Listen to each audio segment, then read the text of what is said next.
Que alegria estarmos juntos mais uma vez nesse itinerário espiritual com a vida dos santos, a cada dia aprendendo um pouco mais sobre eles e, sobretudo, olhando para aquilo que é o testemunho que eles nos deixam. Quero convidar você que está chegando a primeira vez, se inscreva, participe conosco para que a gente juntos possamos mergulhar na espiritualidade da vida dos santos, também na sua doutrina. Se você tem esse interesse, desejo do crescimento espiritual, esse canal é dedicado a você, se inscreva e participe conosco. Bom, vamos ao santo de hoje. A história de hoje é de São João Gualberto. Ele era o segundo filho de seus pais, nasceu em Florença e foi educado nos castelos de sua cidade, do seu país.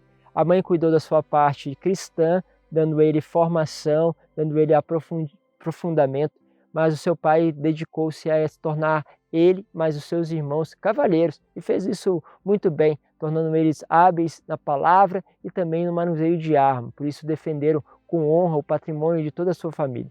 Mas esta harmonia acabou quando o primogênito da família foi assassinado. Então começaram-se a buscar aquele espírito de vingança contra o agressor. João Gualberto saiu armado e com os seus homens à procura do inimigo. Foi numa sexta-feira santa que ele encontrou este homem que tinha assassinado seu irmão, perambulando, vagando solitário nas estradas desertas, ou seja, fácil de ser vitimizado.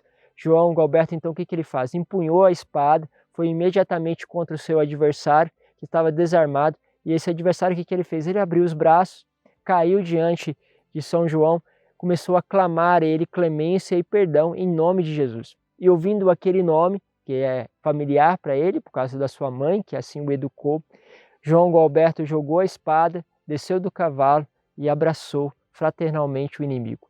Em seguida, João Gualberto foi à igreja, aonde aos pés do altar ajoelhou-se diante do crucifixo de Jesus, e ali temos um ato milagroso, que é quando a cruz de Cristo ela se enverga, né? Ela se dá realmente, se inclina em direção a ele, como se estivesse aprovando o ato que ele tinha feito. Foi ali que João Gualberto também sentiu um chamado, da qual ele ouvia o Cristo falando com ele: vem e segue. Depois de ter vivido este prodígio, presenciado por várias outras pessoas, ele abandonou tudo e começou a ingressar no mosteiro beneditino da sua cidade. Ele também se tornou ali, naquele mosteiro, um monge exemplar, no seguimento das regras, no estudo, na oração, na penitência e, sobretudo, também na caridade. Só então ele aprendeu a ler, porque como seu pai dedicou a ele a questão das armas, do manuseio como cavaleiro, começou a ler ali e aprender, sobretudo, a palavra de Deus. Ele adquiriu o dom de profecia, de milagres, sendo considerado por todos. E com a morte do abade, ele foi eleito de forma unânime como sucessor. Mas ele renunciou de forma imediata quando ele soube que o monge, que era tesoureiro, tinha subornado o bispo de Florença para que pudesse escolher ele como novo abade. Então ele, vendo que foi uma forma de corrupção que havia ali por trás, mesmo outros monges tendo eleito ele resolve abdicar do cargo e ainda vai tentar punir aqueles responsáveis que acabam realmente exercendo pressão e conflitos dentro do mosteiro. Então ele resolve sair do mosteiro.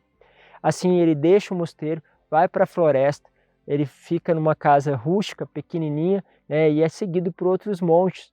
O local começou então a receber inúmeros jovens em busca de orientação espiritual e graças à santidade que se espalhava, a santidade dele como orientador espiritual, como um homem realmente de escolhas profundas.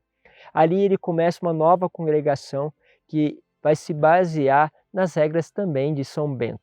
No início, o Papa aceitou com reserva esta nova comunidade, mas depois a ordem dos monges beneditinos de Vallombrosa obteve essa aprovação canônica. Dali surgiram missionários que foram também viver de forma especial essa regra voltada de uma reforma da regra beneditina.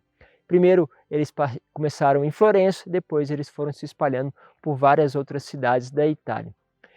Sempre seguindo assim com rigor, né, e austeridade a regra de São Bento, né, da qual ele tinha iniciado, foi o primeiro mosteiro que ele iniciou a sua vida religiosa.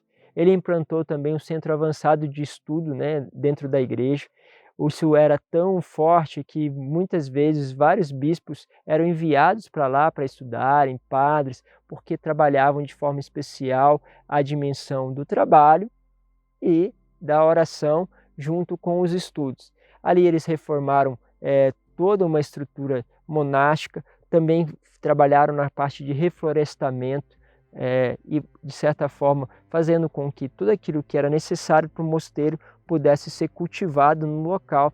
Eles foram como um precursor ali da agricultura autossustentável.